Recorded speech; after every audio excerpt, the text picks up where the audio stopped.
All right, I'm going to call the meeting to order. 6 o'clock for July 28, 2026. Please stand for the Pledge of Allegiance.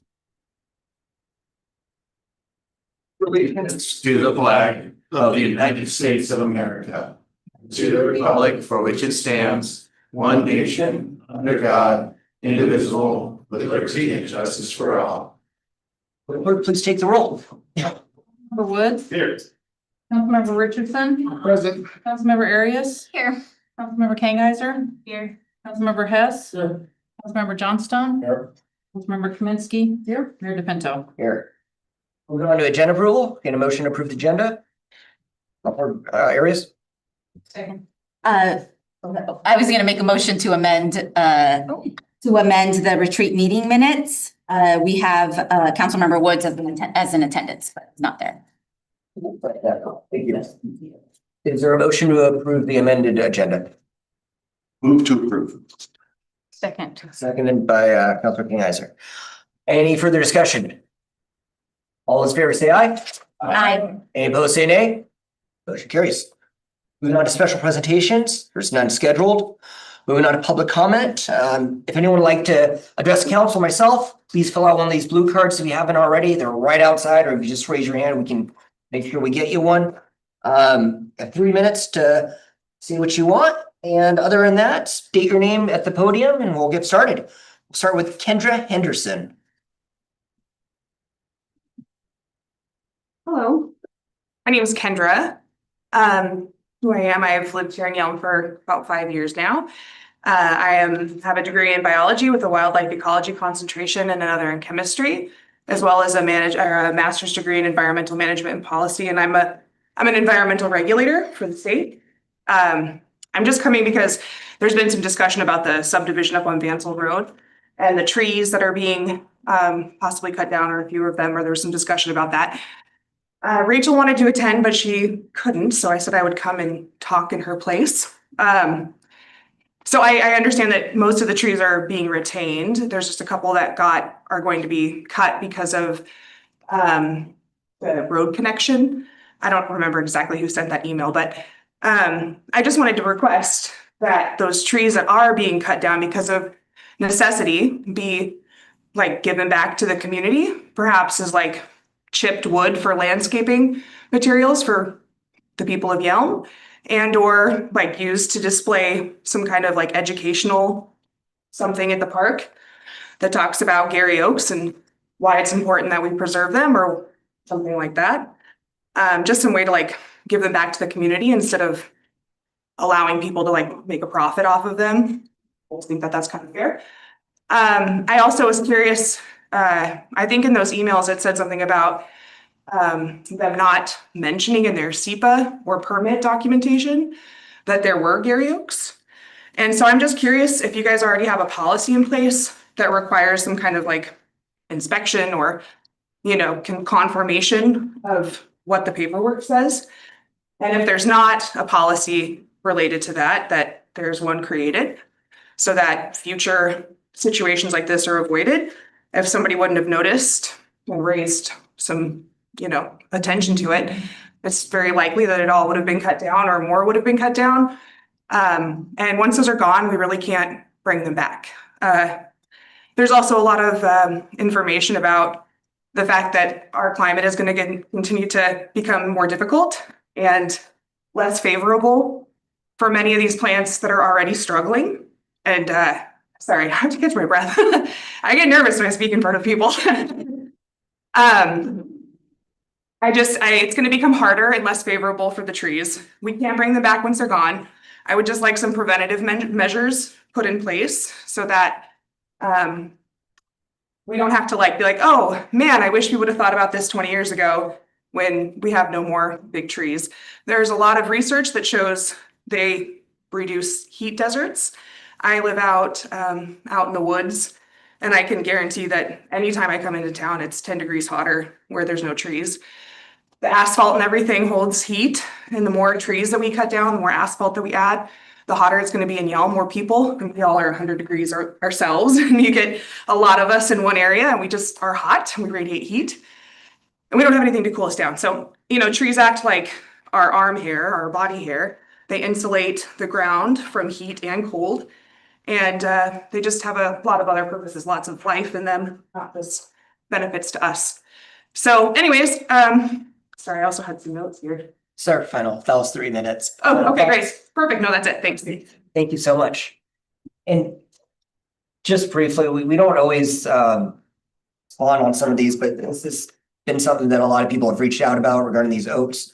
Cody, do you think you could talk just a little bit about the process? If there are Gary Oaks, let's say on a, how would we know? First of all, would we do inspection and what the kind of the general plan is for those? You want me to yield to you, Gary, or you want me to go? Yeah, I'd like to make a few comments. Please. Okay. Okay, just for the record, Gary Cooper, Building and Planning Manager. So, yeah, it was unfortunate that the SEPA checklist did not mention that there were oaks on the site, but we would have soon discovered it because we do visit the site. Oaks are protected under our critical areas ordinance unless in a rare circumstance that we do have a public works project that's important to the city. So it does look like there are 2 or 3 maybe that could end up being taken down. We have a 4-to-1 replacement policy. As I was saying in our Public Services Committee today, I hate taking oaks down because it'll take 100 years for 4 saplings to get back to what those were. But we are on it. The application that was submitted will be changed quite a bit by the time something finally gets approved. Thank you, Gary. And if there are further comments, I believe the planning commission's hearing this next week. When's the? I don't believe the planning commission is here. I believe it's going to. Is it the hearing examiner? Yeah. Do you know when that is? You know what the hearing examiner is? We're very far out Okay. from a public hearing. Okay. The project would be reviewed and ensured with compliance for state and municipal code prior to any hearing. Sorry, there was something to leave out. Sorry. So we put the application on hold. And that freezes our review timeline. The applicant is getting an arborist to assess it. And we have also contacted WDFW, and their regional biologist is going to come out and evaluate the site and give us recommendations. So under our critical areas ordinance, we will be required to lean heavily towards whatever those recommendations are. Thank you, Gary. All right. Moving on, Stephen Slater. Okay, I'm Stephen Slater. I don't live in the city. Some of you know me already, so I wear a few different hats, and tonight I'll wear my retired Air Force veteran hat. I am the past commander for the local VFW, and I'm just glad to take the opportunity to say thank you to Elizabeth Jones and to Cody for helping to really push the project forward for the Veterans Memorial Park, which sounding like we're finally going to step off and get going within short order. Hopefully these people can influence the state and do something with the bypass that I've been watching sit still for 20 years. But Elizabeth and Cody have worked with a whole bunch of us veterans to help make this project go forward and to hear us out as to what we want. And I really appreciate that effort and time that was put forth by them. So thank you. All right. Is there any other comments? All right. Moving on then to, is there anyone online that? No comment? hands raised. Okay. All right, moving on to consent agenda. We have the June 12th and 13th, 2026 retreat meeting minutes, the July 7th, 2026 study session minutes, July 14th, 2026 regular meeting minutes. Is there a motion to approve the consent agenda? Oh, excuse me. We asked for this to be approved as amended. Okay, so is there anyone who wants to approve it as amended? Councilmember Kaminsky, I'd like to approve the consent agenda as amended. there's a second. Second by Councilmember Arias. Is there any further discussion? All in favor, say aye. Aye. Any opposed, say nay. Motion carries. All right, moving on to new business. Starting with the public works contract with Rodenbush Earthworks LLC for construction of Veterans Park and Memorial Walk Phase 2. Elizabeth. My name is Elizabeth Jones. I'm the Projects and Grants Manager for the City of Yelm. I first want to say thank you to the VFW members who are here in support of this project. I'm requesting authorization of Mayor DePinto to execute the Public Works contract with Rodenbush Earthworks LLC for the construction of Veterans Park Memorial Walk Phase 1. This contract does not require any new appropriation of funds. The construction funding for Veterans Park Memorial Walk Phase 1 was previously approved by council through the adopted budget and will be paid from the Roads and Street Fund, Fund 360. Council budgeted approximately $1.6 million for this phase of construction. The engineer's estimate advertised with the project was between $1.2 million and $1.5 million. Following a competitive bidding process that resulted in 10 bids, Rodenbush Earthworks LLC was determined to be the lowest responsive and responsible bidder with a bid of $1,088,929.75. This bid came in below the engineer's estimate and approximately $511,000 below the amount budgeted for this construction. Staff recommends approval of the Public Works contract with Rodenbush Earthworks LLC. Questions? Look for a motion. Councilor Wood.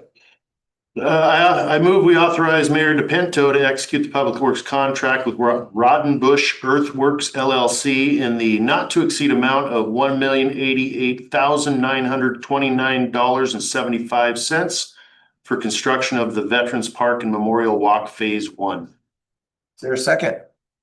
Second. Steve Johnston's hand was up just slightly. I'm getting to Councilor Johnson.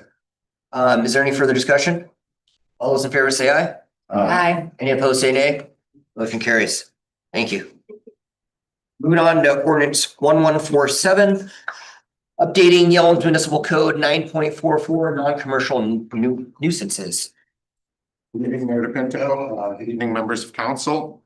So ordinance 1147, what we have before you is adding simple and plain language that clearly illustrates to homeowners the minimum code requirements for property maintenance.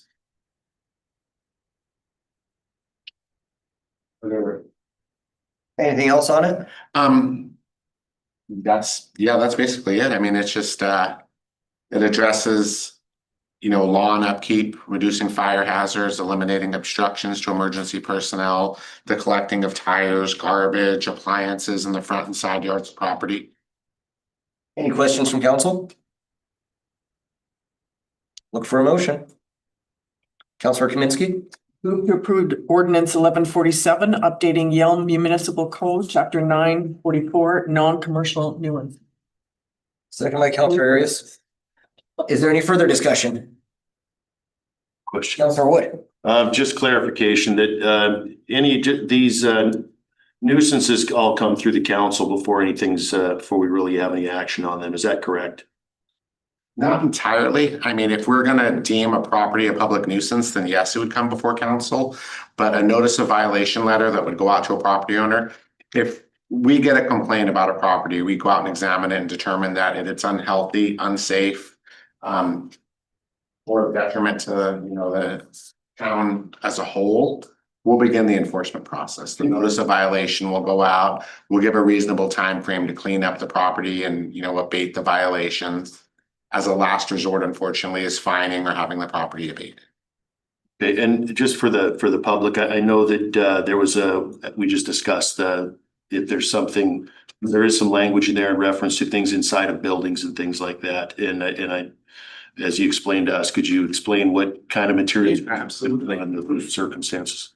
Yeah, so if we look at item K under 944.020, it talks about placing, depositing, keeping, having, or leaving in or upon any private land, building, structure, or premise, any of the following. So what that's addressing is if somebody has a shed on their property or a garage and there's putrid garbage or animal carcasses or something that's offensive to sight, smell, or health, it's something we will enforce. I mean, we're not gonna go around kicking people's doors in, but I mean, if we get a report of that and we find that there's a violation, we will address it. So Councilor Richardson. yeah, so what leads you to that termination though is of course not the visual but the smell.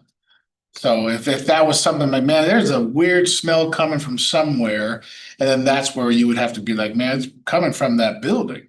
And then that's where that would become a nuisance, because a lot of times we can't see what's in people's homes, that's their privacy, that's their, but if it's, yeah, we don't wanna know somebody's doing some bad stuff in there, and if it's disturbing my nostrils, then, yeah, most of these are complaint led, correct? Absolutely. Most of these are complaint driven, and a lot of times when you go out to a neighborhood, you'll find many layers to it. Okay, there's another property that fits that same bill, but they are complaint driven. We don't go around looking for the problems. If it's an obvious danger to life, fire, safety, we have to address it. But yeah, you're absolutely correct. 90% of our code enforcement is complaint driven or concern driven. Gotcha. Any other questions? Councilmember Johnstone? So at our study session, I had brought up that, the title of this is non-commercial, right? And that we should have some sort of statute in place for also commercial scenarios. Was there a reason that wasn't added to be included, or what are we going to do in that scenario? We do have lots of strong code for that, and a lot of that's in our Yelm Municipal Code that addresses commercial properties. And we also have the International Building Code that we could lean on. A lot of things that the health department handles, the fire marshal, Southeast Thurston Fire Authority will handle a lot of those concerns as well. So we were just focusing on the residential portion because most of the code enforcement that we do is residential. Most of it's homeowners that we're dealing with. And just having clear, plain language so people understand what's expected. Any other questions? Motion second. We'll go ahead and take the vote unless there's any others. All those in favor say aye. Aye. Any opposed say nay. Motion carries. Thank you, Chris. Thank you. Not gonna go too far. All right, moving on to item C, ordinance number 1149, addition of chapter 10.21, electrical vehicle charging stations to the Yelm Municipal Code. Chris. So as technologies change, we try to keep up with it. Unfortunately, technology is advancing a lot faster than code development. So what we're going for here is having a remote disconnect for electric vehicle charging stations. There's been instances where people are sitting in their car while it's charging, caught fire. So having a switch like you see at a gas station, that's somebody that could push and kill the power supply to that. Once the fire is put out, hopefully we don't have thermal runaway that keeps feeding the fire. We can get the person out. So it's just one more safety measure. It also helps the emergency responders because the fumes that come off a fire like that are very noxious. And we don't want our emergency responders having to get too close to it. So we're shooting for 20 to 40 feet away from the charging station, which gives them ample room to address the emergency. Councilor Johnstone. So I have a few issues with this, and I brought these up at the study session. So one, why are we not just relying on the NEC with regard to disconnects and e-stops for the EV chargers? They're not always fail safe, and sometimes people can tamper with the panels and sub panels. So sometimes they're not identified correctly. The kill switch could be for solar panels or for something else. This is just one more measure that guarantees that this goes to that appliance. This will shut that off immediately. There's no confusion about it. And it'll also be clearly labeled. So why aren't we using the National Electrical Code? There's really not anything in the National Electrical Code that's covering it at this moment. Okay, so which version did you look at? The latest I believe I looked at was the 2017. Okay, so currently Washington uses the 23. And then December 31st, the 26 goes into effect, and it addresses all of this in detail. And it goes into much greater detail as to markings, UL listing. It's much more complex than what is on. So is there language in there that relates to a remote disconnect that kills the power supply? 100%. But it's not a remote disconnect. That's a completely different thing. That's an e-stop. A stop and a disconnect are not the same thing. Well, in that language, So you can't, there's an issue with that first paragraph. Those are combined, and those are two completely separate electrical devices. forgive me, I don't work out of the electrical code a lot. I mean, Labor and Industries does a lot of the electrical. So that's gonna be my next question. Did you verify this, Phil and I? We are working with L&I on implementing that in our code, and they would have to enforce it because they're the ones that do the inspections on I it. actually wrote this. This was written by me and Assistant Fire Marshal Matt Russell. Okay. And yes, we have talked to L&I and they fully supported it. They thought it was a terrific idea. And they felt like the NEC didn't entirely cover what we were saying. But you're right, It's most definitely. technology is e-stop. You are correct. So. Yeah, and that's an entirely different device. That doesn't actually disconnect power. Right. That's down the equipment. So, I would like to make a motion. I move to postpone ordinance 1149 until after it's been brought back for further discussion at a future city council study session. I'll second. Okay, so the motion second, we postpone this item until the next study session, which will occur in September, I believe. And well, from there, is there, just before we do this, is there any necessity that it is time sensitive? It's not. I mean, we already have so many projects that have the EV chargers. So I mean, it's not time sensitive now. Perhaps we can get you two to meet Councilor Johnstone, Chris, and try to alleviate some of those concerns. Make it better. All right, the motion seconded, Councilor Arias was second, to postpone this till the next study session, in September. Any other discussion? Councilor Kaminsky? No, we don't have a study session in August. Oh, correct. Oh, sorry. No, you're good. Any other discussion before we vote on that, on postponing it? Councilmember Hess? What we've done with other codes saying that it's associated with like RCW, various other things. If it does show that NEC is staying up with technology, I'd recommend that you consider doing the same thing with this, that it will follow the NEC standard and not us trying to add to it, that we have to go back and change later on when NEC changes. Absolutely, yeah. And it looks like right now, I mean, L&I is not doing anything with that at the moment. I mean, the inspector I talked to said he was unaware of anything like this in place. Councilor Johnson? Yeah, so Washington implements the NEC. As a new one comes in, the electrical board meets and then they implement the new one. So that's already in place. So our city ordinances. So that supersedes us. We have to follow the NEC no matter what. So it's already in place. We don't even need that. And any other questions, comments? All right, this motion seconded to postpone this vote. All those in favor say aye. Aye. Any opposed say nay. Motion carries. Thank you, Chris. All right, moving on to item D, ordinance number 1150, amending the Yelm Municipal Code 13.20.080, stormwater facility maintenance. Chris, that's you. Yeah, so here we're looking at establishing code for subdivisions and neighborhoods where there is no active HOA in place. In that situation, no one's maintaining stormwater facilities. And at that point, the city would either offer the homeowners elect somebody to take care of it, or the city would have to hire a third party and bill each homeowner individually equally for the cost of maintaining the stormwater pond. Questions, comments, Councilmember Johnstone?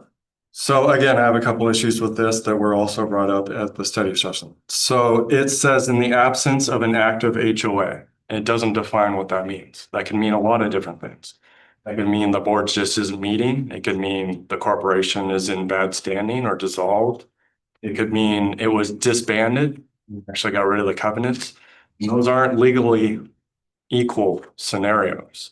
I'm not aware of any legal provision that would actually give the city the authority to charge homeowners. There is a corporation in place with liability insurance and protections, just like any other corporation. How would the city charge a homeowner? Well, I mean, with that being said, an active HOA is an HOA that meets on a regular basis, collects dues and fees, and does the maintenance that was agreed upon in the stormwater agreement when land use approval was given. So with that being said, an inactive HOA is an HOA that's disbanded, is not meeting, or is not fulfilling the requirements and responsibilities they agreed to. But disbanded and just not meeting are completely different scenarios. Well, I mean, if they're not meeting, they're not getting anything done. They're not collecting dues, they're not doing. But if they've disbanded, Member Council, if you have a question or you have a direct comment to make, let's make. I'm trying to address what he said. I don't want an argument back Okay, and forth. all right, If you have questions, comments Well, directly on. I disagree. If they've disbanded and they've got rid of their covenants, then they had to figure out something to do with that piece of property. Maybe their covenant said it goes back to the builder. Maybe it goes back to Billy Bob. Maybe it goes to lot 2. Maybe it actually gets separated, but until that scenario happens and that property is actually attributed to other owners, until that has happened, it's owned by the HOA. There's no mechanism in place to charge homeowners. Now, there are stormwater maintenance agreements that almost nearly all HOAs in Yelm already have. There's already provisions in place to charge the homeowner and take care of their stormwater system. So I don't see any need for this extra piece of code when we already have agreements in place on the specification or scenario to deal with this. What I'm seeing is all the stormwater ponds that are not being maintained. You know, that's, I mean, if you would like to see an amendment to that language, I'm more than on board with that. Gary, did you have anything to add? Yeah, just quick. Gary Cooper, Planning and Building Manager. So the intent of this language was specifically for homeowners associations that have disbanded, that have stormwater maintenance requirements, but because they've disbanded, we don't have a homeowners association to, quote, go after. So if the language isn't clear enough to make that, obvious what we're trying to do, we could change the language, but it's not about inactive homeowners associations because we would just go to the homeowners association. Any further questions? Councilor Wood. Well, it just, I think that what I'm getting here, but I think we're not reaching the answer to the question is in a homeowners association, it sounds like this is obviously an organization that has as a group established the system as to how it's going to work. So if this organization isn't doing that, the question I'm hearing is, how are we getting from an organization who's responsible for this to an individual property owner who's going to be held accountable for it? Because of Gary, do you want to respond? Well, yeah. So I guess to back up one step, we require homeowners associations when we subdivide property. And oftentimes the residents within a particular subdivision don't like to pay the homeowners association dues, and they disband the organization. And so all of the things that they were supposed to be paying dues for, whether it's open space or stormwater or maybe sometimes landscaping, there's no one individual entity that's responsible for doing that anymore. But it was collectively the responsibility of the residents of the subdivision. Once they disband, it becomes the individual responsibility of the property owners within the subdivision. Councilor Richardson. I think what this is trying to remedy, if I'm hearing it right, is having a point of contact. As you disband an HOA, you don't have the point of contact. And so what I think this is trying to do is initiate somehow, some way to have a contact to get something accomplished is what I'm understanding. Well, I mean, once it's disbanded, you may have 3 people that are willing to do something. You may have 28 people who aren't. So, I mean, our approach would be to basically, again, do the work to make sure it's maintained. Sometimes they accumulate trash. Sometimes they can be a fire hazard once it gets well overgrown. To do the work, and then basically through utility billing, we would bill individually the property owners for the cost of the work, which, by the way, is typically not a large sum of money. I think maybe $200 or something to go in and do the maintenance on a pond, but we just want to get it done. It's also aesthetically, it's, a lot of people complain, so. And the other thought is, this is a very last resort. We try to contact the HOA. If we get nowhere, we try to talk to the homeowners. We get nowhere, no one's willing to step up. Something has to be done because again, it's a fire hazard, it's an environmental hazard. What initially started all this was complaints about a stormwater pond that had rats and garbage and, so all of this is done with the intentions of resolving concerns. Counselor Johnstone. So I'm not aware of any legal mechanism in place for a disbanded HOA to automatically attribute ownership to those living within the subdivision. It would have to be subject to the terms of the agreement disbanding the covenants. There is no RCW that just states it goes to the homeowners. Double check, but I think we do have language in the stormwater agreement that they record at the time of subdivision that says that responsibility reverts back to the property owners. Right, so if they already have a stormwater maintenance agreement? Yeah. So why are we not using the agreement that's already in place? Technically we are. I mean, by putting this in code to make sure that people know that we have this enforcement ability and putting in a mechanism for doing billing. I have our stormwater maintenance agreement right here for my HOA, and it goes into much greater detail on exactly what's supposed to be done.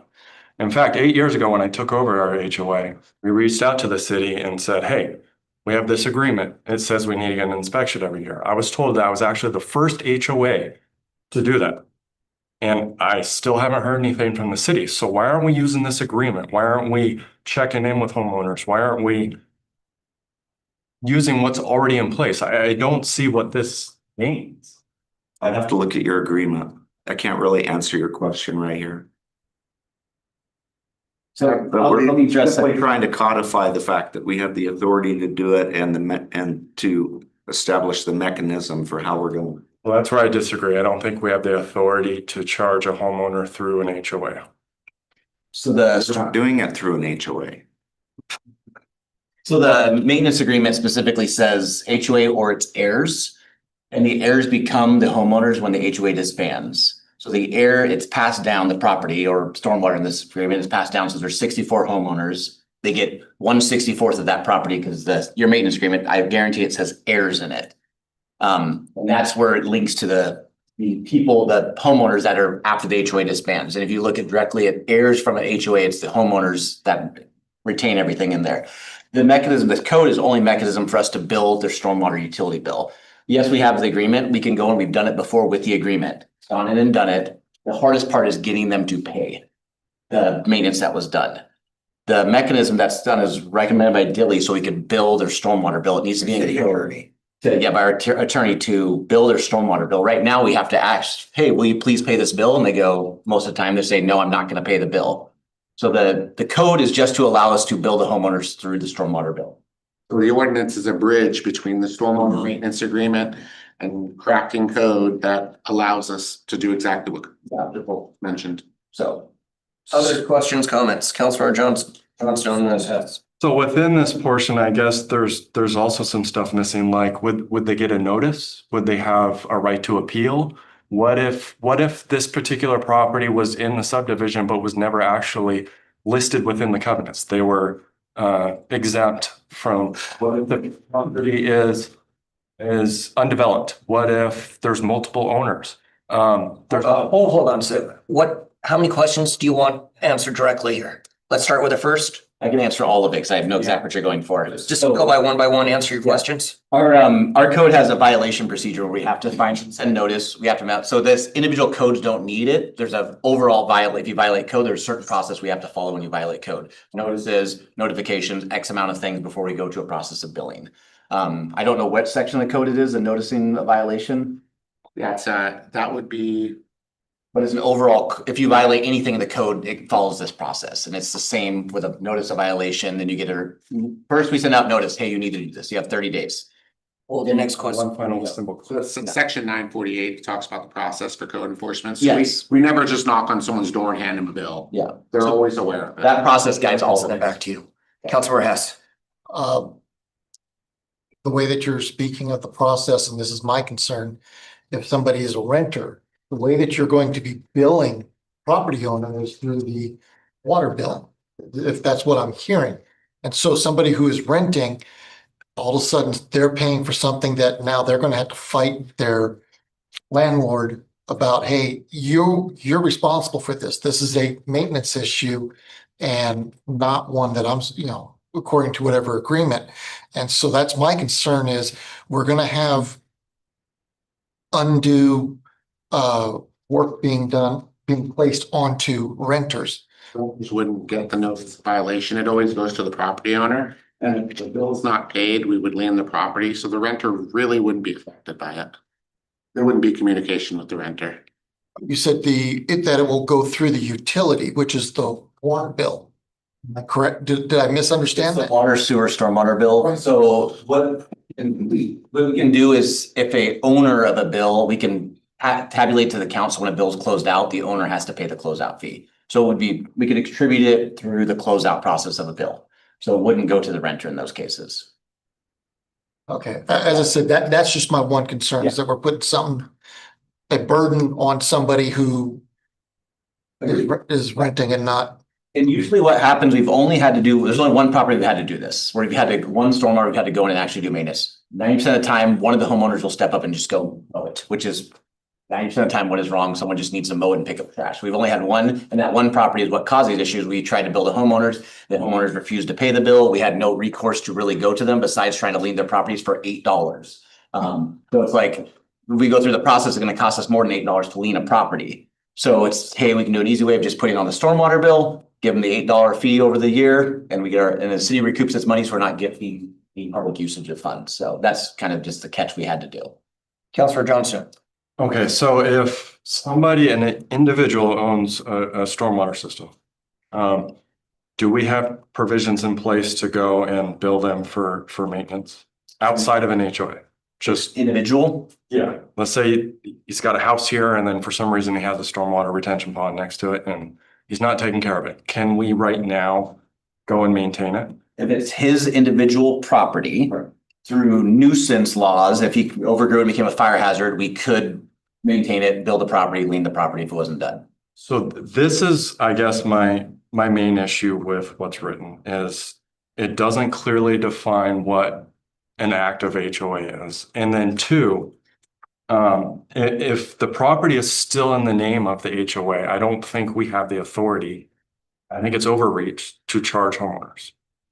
Well, it sounds like we have all the mechanics in place currently right now to charge a homeowner if they're not taking care of it. So I don't see what this actually gains, and I don't think it's lawful. I think the misunderstanding that we're having is that this is specifically targeted to disbanded HOAs where the spaces that they had ownership of, common ownership of, revert back to the individual property owners. So it's specifically for disbanded HOAs. Yeah. And then the problem is the recouping of the money, right? We have the avenue 100%. We can bill homeowners right now for non-stormwater maintenance through the process we have the maintenance agreement. But getting them to pay $8, and if they don't pay and that $8 is a number because it was what it was. It's cost us more to go through the process of leaning, doing all that than we would recoup on the $8. Whereas if we could build their stormwater bill, it's quick, it's easy. This allows us to do that. Hey, here's $8. They pay it with their bill. They're good to go. And we recoup the money it cost us to hire the company to come do it. Councilor Johnston, I think one of the biggest issues that you're having is with the HOA itself.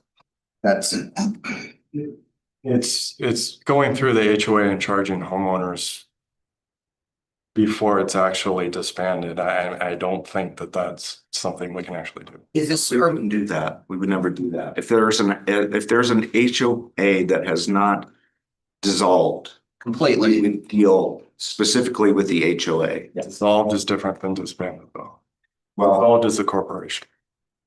I don't know the technical term, It but if ceases to exist. ceases to exist. but is that the, I mean, Yeah, I think this is, I'm not gonna try to get involved too much here, but I do believe it is specific for these retention ponds or storm facility, which individual homes aren't required to have. It's just because they are a development that they do have, a HOA has like 20 houses, 30 houses, whatever, they have to have the stormwater. No one's there to clean it up. This allows them to get it cleaned up. This was a language the attorney approved too, our attorney approved. Counselor Arias. I would like to move to approve ordinance number 1150, amending Yelm Municipal Code 13.20.080 to include maintenance requirements for stormwater facility maintenance. Is there a second? Second. Counselor Kaminsky, second. Is there any further discussion on this? Counselor Wood. I'm just curious, in these HOA agreements, is it uncommon for them to have any language? Because they have to be aware that this scenario may eventually happen where the HOA dissolves or whatever the case may be.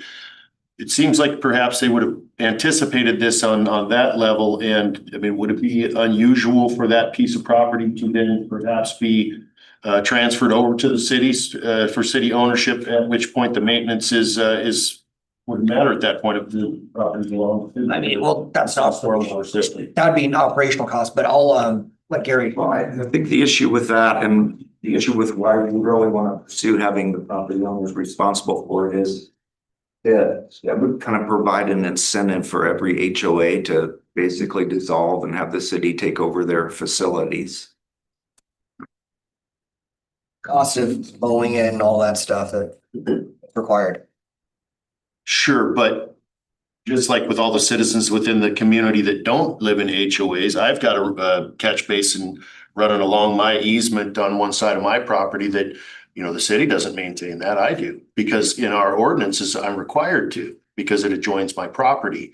So wouldn't these properties fall into that same category? Whoever lives adjacent to them will be required. That's the thing. That's the rub. Do you think that they're responsible for that basin, even though it was the, I'll let Cody. And you're thinking, yeah, 100%, you're thinking, so we have a code language that says the right of way. If you have right of way, which is where your basin's next to you, you must maintain as the abutting homeowner. If it's city owned property, it's not right of way. Right of way is public property. So we'd have to somehow make them public. I don't know. But the other thing that pops up is some of the stormwater ponds are linked to the back of houses where they can only be accessed through someone's property.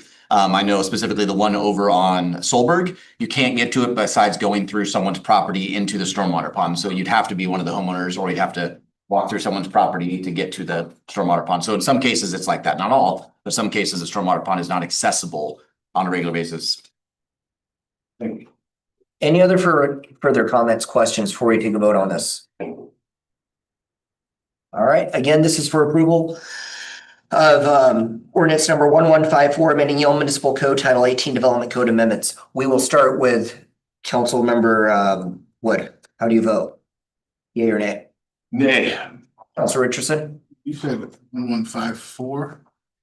I'm sorry. 1150. I apologize. We are approving ordinance number 1150, amending Yelm Municipal Code 13.20.080 stormwater facility maintenance. Thank you. Councilor Wood, how do you vote on I that? also vote no on that one. Councilmember Richardson? It's a no. Councilor Arias? Yes. Councilor Kingiser? Councilor Hess? No.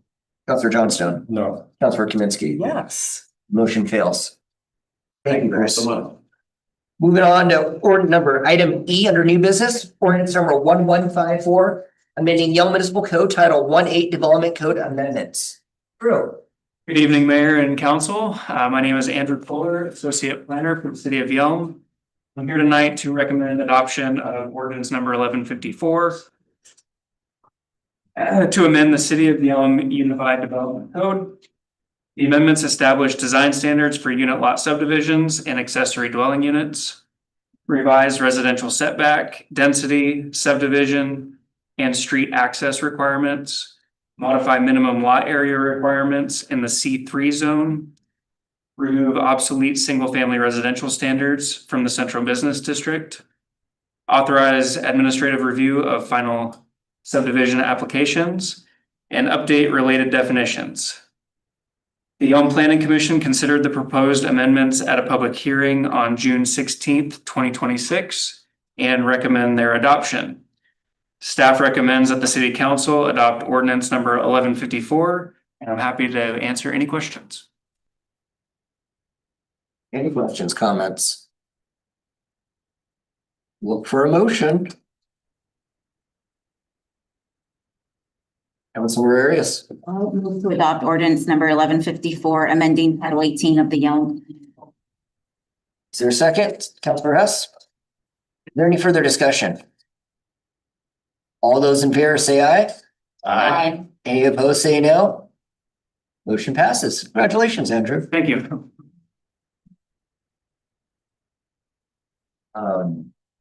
So. All right, moving on to item F. Interlocal agreement, Regional Environmental Education Program. Read. Thank you all for having me today. My name is Reza Ruker. I'm work as a city engineer for City of Yelm. Today I'm here to propose approving an interlocal agreement between Thurston County and the city of Lacey, Olympia, and Tumwater and Yelm, implementing a regional environmental education program. This is part of the requirement of the new MS4 permit that we have to have some sort of education outreach. And part of this agreement allows us to collaborate with other cities in the same category, and helps us to save a lot of time and resources to do so. With that, I'm proposing to adopt approve this local agreement. Questions, Councilor Richardson? President, just for my, this is the stream team one, yeah? Yes. Okay, just want to make sure I understand. So this is where we buy into basically so we can not have to do so much legwork and we just buy in. And how much is this we buy into? So it's basically it's based off the population and the dependent population of each jurisdiction. We contribute monetary wise. So we this year we are expected to contribute about 6,000. So that's $500 a month. Roughly, yes. So we don't have to do more work? Yes, so part of the main, I guess, reason that we come up, actually, ecology actually encouraged to come up with this some sort of collaboration is that to save a lot of time, because most of the time the material is kind of the same. And it's good that if we neighbor with jurisdiction that they come up with a group that because for example most of the events that we have is people in Thurston County comes and join, or vice versa, the people in Yelm join other events in different jurisdictions, and that's one thing. And the other thing is that the material that we come up to present, and also other program that we're gonna have. It's easier to collaborate in a sense that we come up with a kind of uniform program, and also we contribute each jurisdiction part of it rather than to provide all the program itself. So just one more. So if we didn't apply to this or pay into this, we would be responsible ourselves as a city to do our own, or what? So the thing is that right now, currently, we have one staff that doing all the construction inspection, and also doing the stormwater inspection. So we didn't have to do it before that because it wasn't part of the new permit requirements. And with one staff doing all the things, it's kind of impossible to do. So either we have to hire a new staff to be participating in the kind of education and outreach. If you look at other jurisdictions, you can see they have education outreach specialists as part of their stormwater team. So which we don't have. So it's for us is as a small city and compared to other jurisdictions that I named, it's very beneficial for the city of Yelm, and I highly recommend to adopt this. Other questions, comments? Councilor I was looking for a little clarification. It's Cody, correct me if I'm wrong, but is this the one we were talking about where these guys are gonna come out and make sure that our stormwater system is properly functioning and? Correct. Yeah, this is that we talked about it probably, I don't know, 4 study sessions ago. We thought it was going to come quicker, but other cities aren't as quick as us. So they took a while to review this, and now it is here. So this is what we talked about. I believe it was back in probably March or April. So. Okay, so we have you mentioned a requirement that somebody's who is requiring us to do this? No, not this. The requirement is education outreach. It's a requirement of the new permit. And with collaborating with this, we come up with a program. We basically build a program to kind of meet or satisfy the education outreach requirement of the permit. Okay, I'm curious, what exactly are we educating people? I mean, what does that consist of? Regional environmental education? I can give you some examples. So we have a kind of a weekly or monthly meeting, and on which we collaborate. Okay, what events do we want to attend? What do we want to do in each events? So sometimes, for example, we had a couple of events in Yelm that Thurston County comes and collaborate with us to present a couple of different items.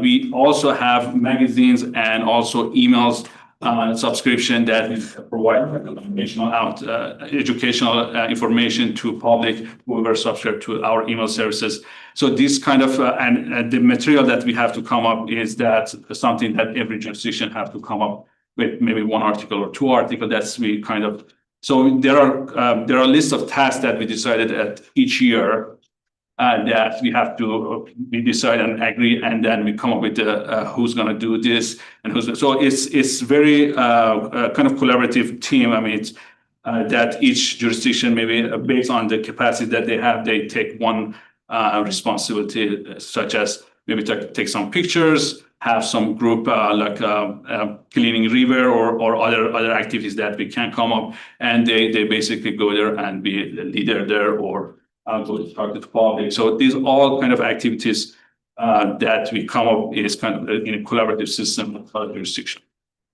So there's certain check boxes for educational outreach, and you hit a lot. I get it. Do we have any actual involvement other than in this, other than paying our money and saying, hey, come? Yes, we have. I mean, it's as I say, I mean, we are collaborating. It's not that you're just paying for a subscription, then okay, we're good to go. But it's a good thing about that we are joining them, that all the other jurisdiction was involved in their permit education outreach. So they are kind of a few years ahead of us. So they have all kind of experience, and they meet they satisfy their requirement of their permits. And so then we can use their experience. The thing that I mentioned, that we provide a list of things that we like to accommodate each year, like magazine. I mentioned that we have a quarterly magazine that we have it also here. So in the magazine, we have to provide some article in different aspects of stormwater. And so one of the contribution is that. The other contribution is that, so we have a couple of events through the years in different jurisdictions. So one of the things that, so we can go there and just present or talk to the public and just present the educational information. Other questions, comments? For a motion, Councilor Wood? Let's see. I move to authorize Mayor Pinto to sign an interlocal agreement between Thurston County and the cities of Lacey, Olympia, Tumwater, and Yelm, implementing a regional environmental education program, also known as REAP. Is there a second? Second. Second by Councilor King-Heiser. Is there any further discussion? All those in favor say aye. Aye. Any opposed say nay. Motion carries. Thank you, Rizal. All right, moving on to resolution number 670. This is the 2027 to 2032 STIP public hearing. I do need to, this is a public hearing. So just to remind everyone, we're gonna begin with a staff report, followed by public hearing. Members of the public who are present in the audience or anyone online can go ahead and have an opportunity to provide comments on this one. Please limit your remarks to matters correctly to this proposed 6-year transportation improvement program, also known as the STIP. After all public comments have been received, I'm going to go ahead and close the public hearing, and then the council will have an opportunity at that time to make remarks and deliberate on the item. Everyone clear? All right, Cody. All right, I'm just going to read you the key facts and summary. 6-year Transportation Improvement Program, or STIP, is a capital facilities document that guides transportation funding through a 6-year cycle. The STIP is based on the Yelm Comprehensive Plan and City Long Range Planning 20-year transportation plan, and serves as the implementation document for transportation projects over the next 6 years. Projects that are not on the STIP are not eligible for state or federal funding. That's a key. Although it is a 6-year plan, it is updated annually as projects are completed and new priorities arise. The city is required to identify a 6-year list of planned transportation projects by section 35.77.010 RCW. The list does not have to be physically constrained. Funding sources are only identified as either secured or planned, and this guides the list, but rather a simple list of planned projects. Projects that are regionally significant will be included in the regional transportation plan. I'm going to skip this, but I'm going to read you the list of projects in the STIP so everybody can hear them. Ball Hill Road southeast at Morris Road is in the STIP. Coates Avenue Northwest that connects Killian and Collins is in the STIP. Longmire Street 510 intersection improvements, that's in the STIP. If you want clarification on these afterwards, let me know. Mill Road Southeast and 507 intersection improvements are on the list. Mosman Avenue Southeast Phase 3. NP Road, Canal Road Wilkinson reconstruction. Roten Road Northwest reconstruction. SR 507 Ball Hill Southeast roundabout. SR 510 Burnett 93rd realignment intersection improvements. Walmart Boulevard Southeast extension. Weiss 2C and SR 510 roundabout. Yelm Creek hydraulic study. Vansel Road to Morris Road. 105th Avenue extension. This is Terra to Leah. And 105th Avenue extension Clark to Vansel. Questions, comments? Oh, excuse me, from the public, questions, comments?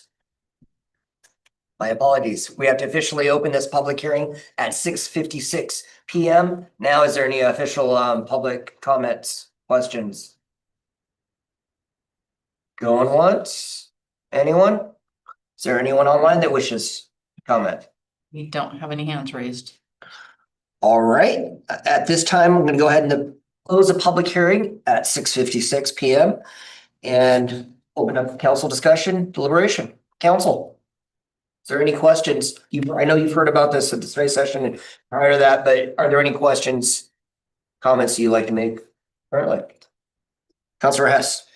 Just for clarification, this STIP is what we need to be able to do grant applications, correct? Correct. Even though there's funding where it says local, federal, state, for us to try to lower our local, we still have to have something here, correct? Correct. A lot of Federal Highway Administration grants, TRPC grants require them to be on the STIP. It doesn't limit them, so we can still apply for projects not on our STIP, but it does prevent you from certain funds like FHWA, it has to be on your STIP. TRPC, usually it has to be on your STIP. So yes, in order to open up grant opportunities for these, it does it. And you are correct, Councilmember Hess, that it doesn't lock us into what we said. So if we find state funding for something that we have all local funding, we can still allocate that. Thank you. Councilor Kaminsky. I move to adopt resolution number 670, establishing the 2027 to 2032 6-year transportation improvement program. Councilor Richardson. I was second that. All right. Any further questions? Councilor Hess. Did you close the public hearing? He did. Yes. Yep. Good question. All right, so motion and seconded. Is there any further discussion on council? We'll do a Councilmember Kingizer. I'm just going to say, since everybody is so chatty this evening, I appreciate that the priority of going through each of these projects and putting them in place so that we can have better infrastructure for our roads, the way that the traffic flow has been. So I appreciate that. And I appreciate the thoughtful consideration of bringing it up to study session in such detail as well. Thank you. Other questions, comments? So motion and seconded. We'll do a roll call vote, starting with Councilmember Kaminsky. Yes. Councilor Johnstone. Yes. Councilor Hess. Yes. Councilor Kingizer. Councilor Arias. Councilor Richardson. Yes. Councilor Wood. Aye. Thank you. Motion carries. Thank you, Cody. All right, moving on to item H, Transportation Facility Charge Update, Resolution 671. Cody.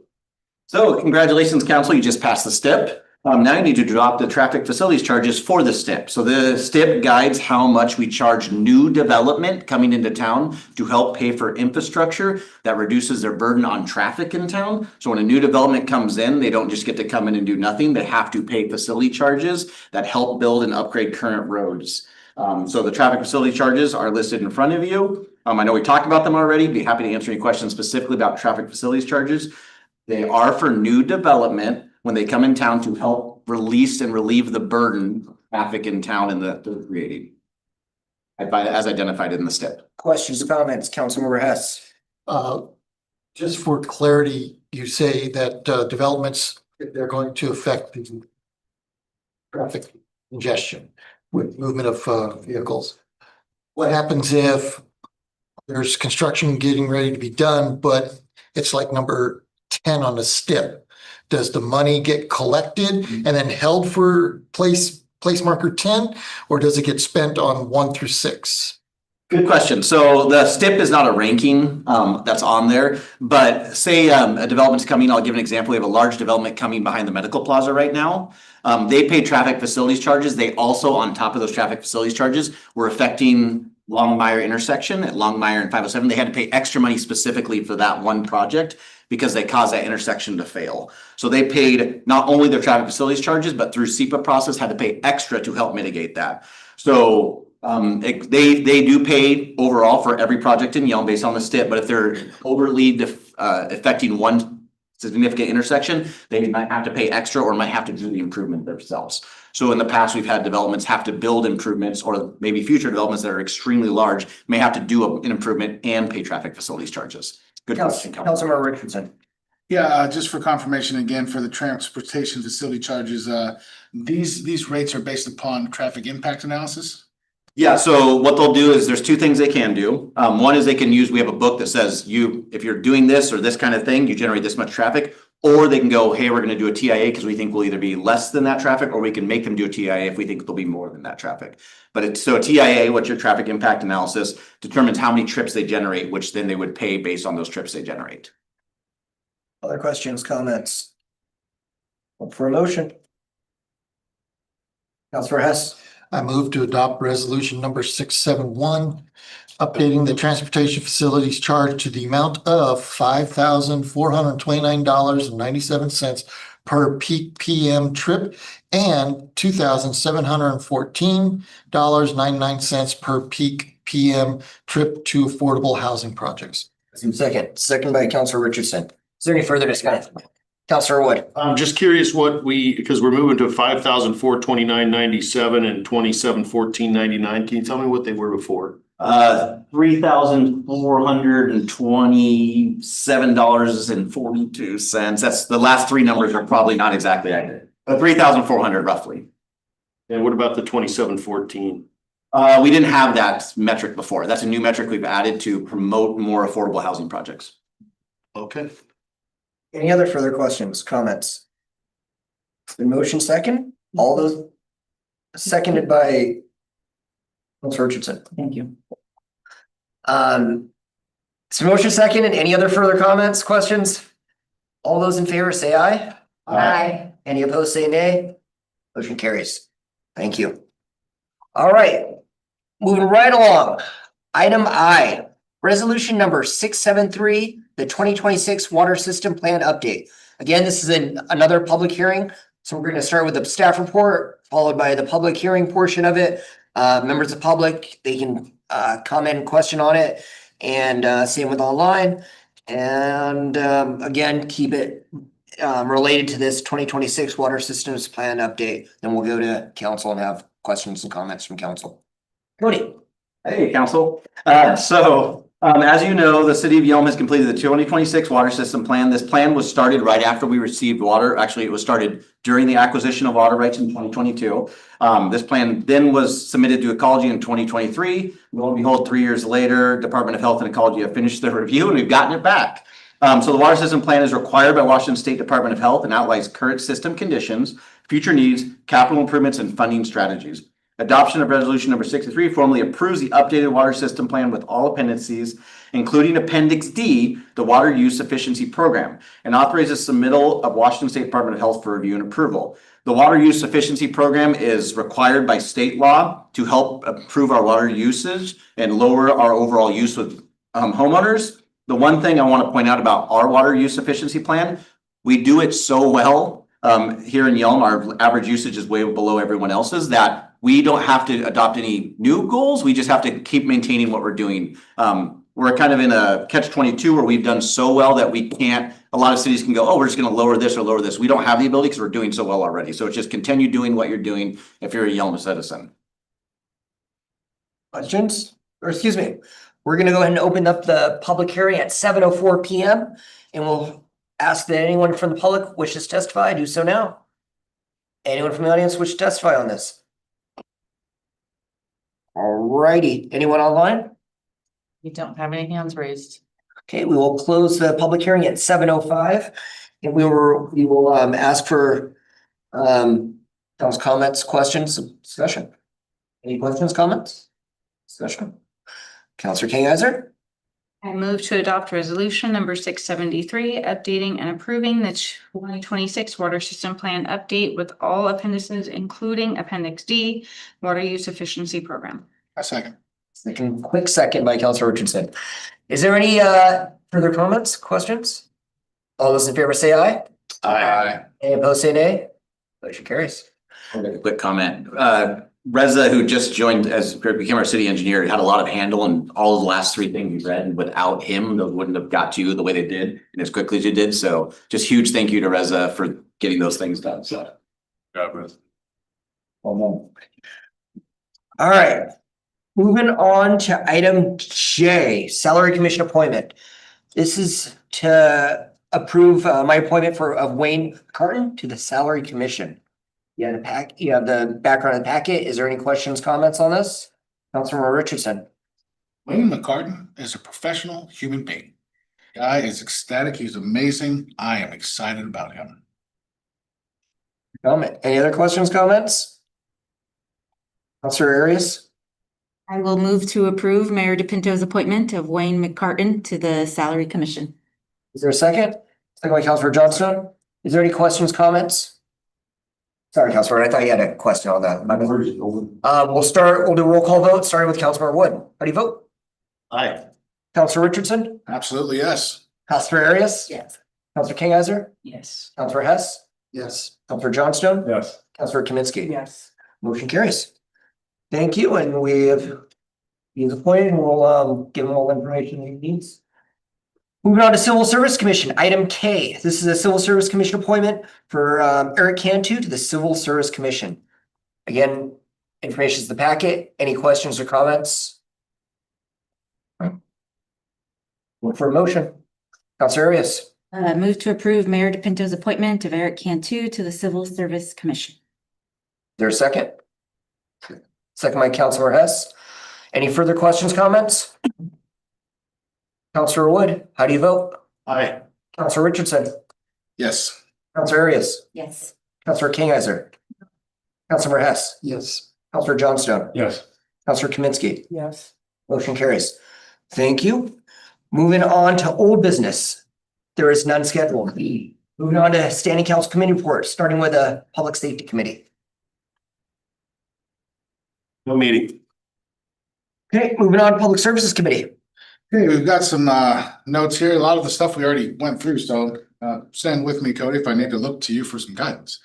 Public service meeting today, we talked about the 2026 water system plan update with the Department of Health, which I think we just kind of approved. But then this is a weird thing because we've got to it's been reviewed for approval from the Department of Health. Now it's required to have in order to pump water out of the ground. Council needs to approve the plan so it can be approved by DOH, if that makes any sense. So that's great.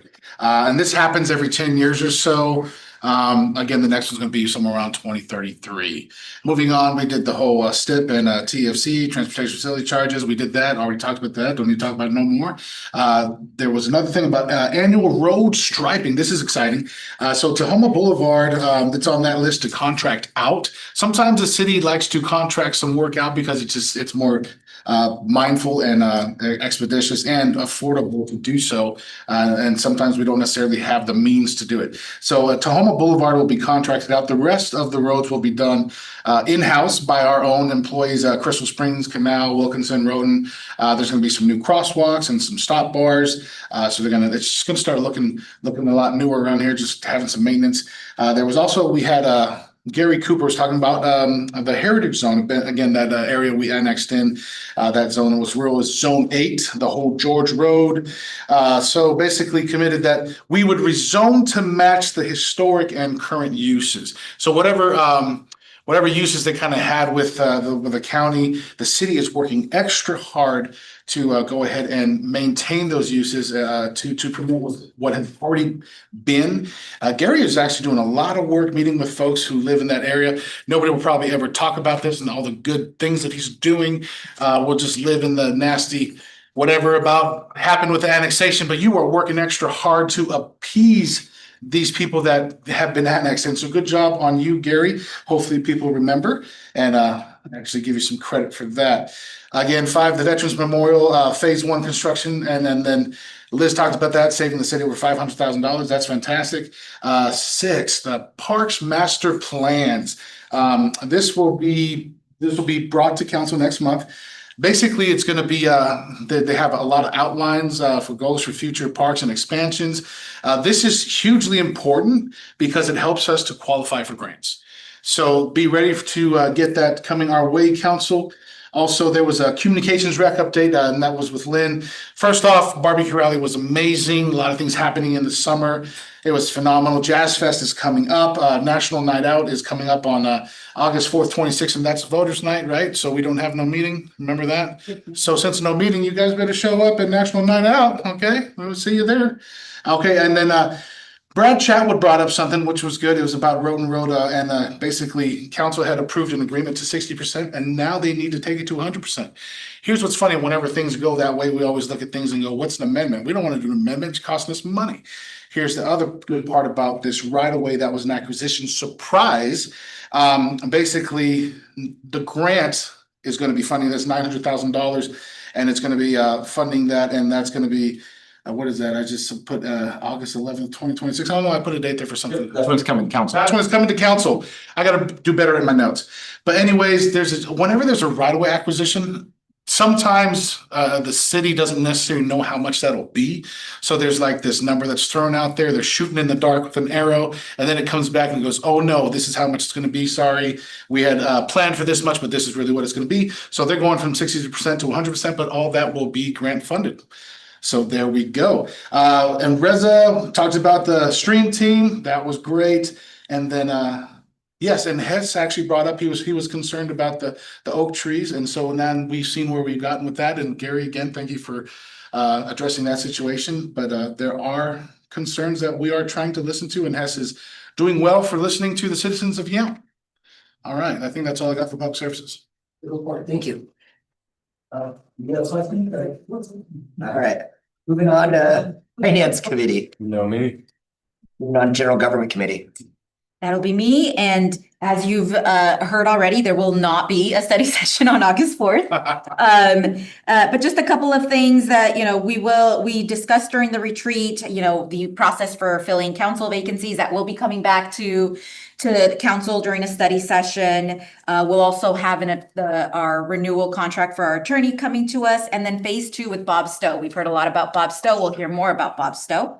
And yeah, that's end of report. Thank you. Mayor, City Minister, staff reports. Todd. Thank you, Mayor. Council, just a couple items to point out. One, tomorrow is our employee appreciation lunch at the community center from 11:30 to 1. Council's invited to come by and have a hamburger. Again, 11:30 to 1. And then the other thing I wanted to point out from the police department, the police chief informed us this morning that this Friday at Seafair, the Behind the Badge Foundation will be recognizing all of the fallen officers in the state of Washington on a boat. Their names will be listed on a boat. Yelm had a fallen officer in February of 1926. Wow. Marshal Cornelius R. Pake was killed while responding to a burglary call at the current Yelm Pho building. And so he is on the officer memorial wall as well up at the Capitol. If you want to go up there, we recognized Cornelius Pake about 12 years ago up there. His family actually flew in from, I want to say, Michigan to be there for that. So anyway, it's a very interesting story. Marshal Pake, he was 73 years of age. And back then he was the only marshal for the town. So it's a fairly interesting story when you read that. The person who shot Cornelius actually went to a hung jury and was released. And then a short time later, he actually killed a police officer in Puyallup and was tried and convicted for that one. So pretty interesting story behind Marshall. So his name will be represented on one of the hydroplane boats at Seafair. And Rob will be there on Friday to be a part of that. But anyway, just wanted to share that with the group. It's pretty interesting. So, All right, thank you, Todd. Hopefully he does, that vote does really well. We have a meeting with Congresswoman Strickland coming up on Thursday. We're gonna be talking about me and some of our bigger projects we have, including the I'm pointing this way, the activated alleyway.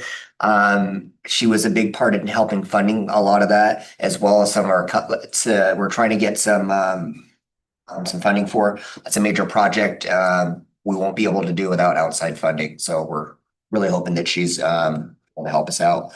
And she's been great. We probably wouldn't have been able to do the alleyway either if it wasn't for her assistance and getting federal funding for that. So very thankful for that. Had a CBDG Community Block Development Grant meeting with South Sound mayors and the county commissioner, or a county commissioner, Wayne. Not Wayne McCarty. Why am I drawing a Fournier? Anyway, we discussed some of the additional funding that was allocated for us because the project didn't qualify back when we chose. There's two kind of finalists that we're discussing right now in Rainier, City of Rainier. They have a project for wells that they're trying to replace, as well as Tenino has the ag park that they need some additional funding for. Right now, I'm along with a few other mayors are supporting the Rainier well. Just giving you a heads up on how that works out, and I'll let you know when we get decided. It's kind of a split. It's kind of a split decision right now on whether Tenino is funded or Rainier. Both are very, especially Rainier. They haven't gotten a lot of CBDG money for probably over a decade, and so that's kind of where I'm. And then necessity of the well, that's kind of where I'm leaning towards. But besides that, I also attended the city meeting for Councilman Arias. I think 2 weeks ago, maybe. Wonderful time over at Tenino. It's always good to see all the local folks and hear about different stuff that they're doing. And that's basically what we heard about. I don't have an update for every single one of them, but it was one of them that I was talking about was a barbecue rally, and made sure that people knew about that. And excited for all the cool stuff that's coming. And other than that, no study session in August. And I think that's about it. Council committee report, council reports. All right, Councilmember Wood. Okay, I have had no meetings. The only thing I want to report on is that we have no study session in August. All righty. Thank you, Councilor Richardson. I do want to, it's unfortunate what happened at the Bite of Seattle with all of that going on, especially when you have events. I say that very sad-heartedly. At the same time, it makes me grateful that when we do events in our community, that and then there was questions that somebody said, I see a lot more police presence, security guards, and that was something that was brought up, and I said, well, yeah, no, it helps people feel safe, helps people relax, and I'm so grateful that we have law enforcement that are present at events like that, and security and EMTs, because somebody was like choking on a rib. And they did some work on, they helped them, and they didn't die. They didn't die. So I am just grateful that when we do events, we have great staff. Even a lot of the council was there volunteering, work in the beer garden. I mean, you were running the show, I was doing stuff too, and the city staff. I mean, Chloe's phenomenal working there during the summer, and Cody and his team, and I think Jake that was picking up all the trash and moving the receptacles constantly. So there's so much that goes into an event like that that has to go with a lot of volunteers putting in time. We can't do things in this community without people volunteering their time. And so I'm so grateful for that, and I'm grateful that we can have an event like that and it can go off successfully and everybody can go home at the end of the night safe and feel phenomenal about what they attended. So good job on the city and the staff, and all the volunteers and all the council members that were there and small businesses who support and everything in this community. We really should just take a moment to look at this and be like, I'm just grateful for being in this community and grateful for the people that are here and the things that we do together. So very well done. Thank you. Councilmember Arias.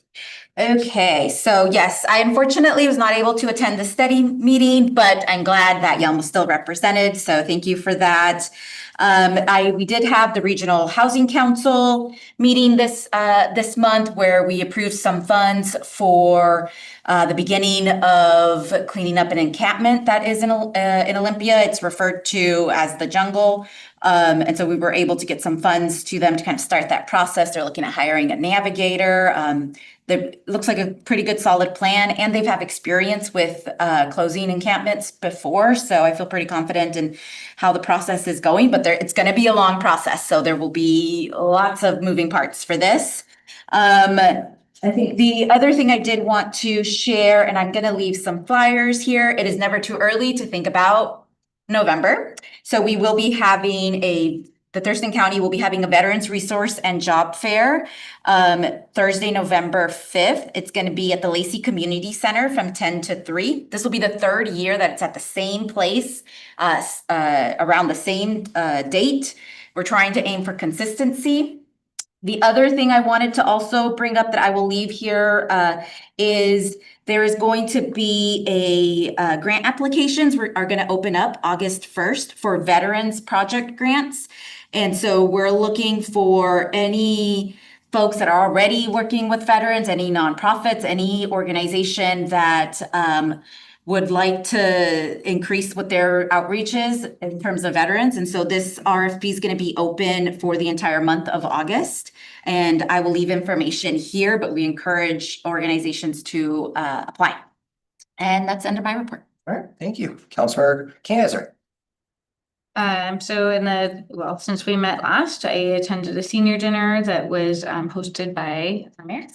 That was wonderful. I also went the very next day and attended the Q&A at Southeast, the Fire Authority. That was fantastic. I actually was one of the only ones there. So I got to ask all of my questions. And so do get your ballots in by August 4th, because their bond is on there and very much needed to keep upgrading and staying consistent with our firehouses and their needs. Barbecue rally on Friday and Saturday. Joe really took the cake. He's a lot more eloquent with his words in pretty much every way, shape, and form. But I did really want to shout out to our Yelm Police Department, our Yard Security Services, and our Southeast Thurston Fire Authority for the safety and the first aid for the event. Yes, after seeing the news and just the shock of all of it, and yes, my heavy involvement, it was really great just to see the community come together in all the ways. Just at the selfie station, I had various people in the chicken suit that were not signed up to start with, but just watching the community come together, I am looking forward to Jazz in the Park, and that is it. Just real quick, walking around with what's Smokey. There were some people that did not believe that it was an actual bird. So I'm trying to. It was an actual bird. Actual. All right, thank you, Councilmember Hess. Let's see, Intercity Transit Authority, we had a really good briefing about the walk and roll program that's been going on with it. They shared about a lot of the bicycle rides that have been going on and some of the things happening, not only for individual communities, but ones that are sponsored by Intercity Transit. So it's really nice to hear and see somebody really trying to help out with that. Then we also we were briefed that the van pool manager, they were able to, working with WSDOT, they were able to increase the 2025-2027 biennial grant from 94,000 to 316,000. So the importance of a good grant writer that is very important to have. And I will say that for the city of Yelm, we've got a really good one. So we appreciate that happening. Then there was also discussions about grant programs coming from the federal level.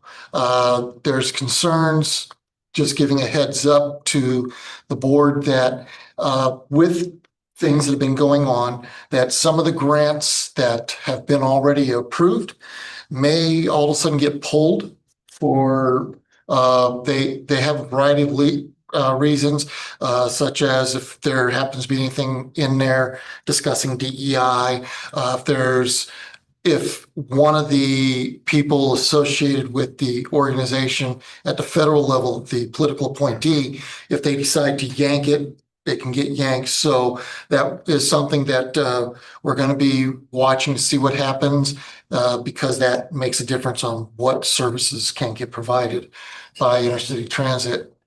And then there was also for the TRPC, with their call for projects, the Intercity Transit turned in applications for the walk and roll programming, the West Olympia Transit Center study, and a cloud-based TSP implementation. All really good programs to help out with advancing what will happen with public transportation.